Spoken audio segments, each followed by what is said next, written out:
Margareta Giannicanos, the World Economic Forum, is releasing today the Global Enabling Trade Report, a report which is in its third year now. So the first question is, who comes out on top and why?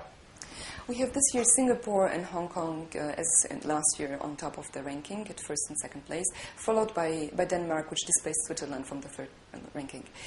In the case of Singapore and Hong Kong, we see that both countries are very open economies. They rely on trade to a large degree for their economic performance, and they have put in place a necessary attribute across the board to enable trade. Especially Singapore really comes out on top of the rankings in all the categories that we look at in this enabling trade index. It is a little bit different in the case of Hong Kong, where the access to foreign markets is a little bit more restricted than in Singapore. How has the current economic crisis affected trade? During the current economic crisis, first we have witnessed a severe slump in trade. Trade activities have slowed down severely after the collapse of Lehman Brothers, and trade is only recovering slowly right now. However, despite the initial fears of protectionism, we have seen that the global economy has proven very resilient to the threats of protectionism over the past 2 years. And actually, this is a success that has to be attributed to the actions of the G20 countries and also to a very strong framework that the WTO has put in place, which limits increases in trade barriers. Some countries, such as Russia and India, have dropped in the ranking. Why? Why is that? Yes, both countries have dropped. India has dropped by 8 positions to 87th this year, and Russia by 5 positions to 114th.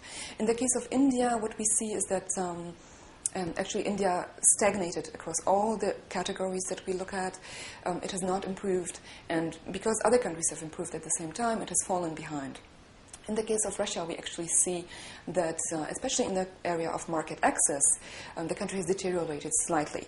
This is the result of the country's decision not to accede to the WTO, and we see that both in the area of domestic market access, where the trade barriers have increased, as well as in the area of foreign market access, meaning the market barriers faced by Russian exporters abroad, the results have deteriorated. Smaller countries seem to fare better in our index than bigger countries. Why is that? Well, smaller countries are in general more open to trade because they need to trade more. They use it as a complement for their small domestic markets. It enables them to realize economies of scale and has many other advantages for them. In addition, the political pressures in small countries are very different. They tend to favor trade because the industries are less dependent on the internal market, which is small. So the smaller countries such as Singapore and Hong Kong, which come out on top, have a natural advantage in this results. At the same time, we see that some of the large economies have actually achieved relatively good results. So Germany comes in 13th, which is the best placed among the bigger economies.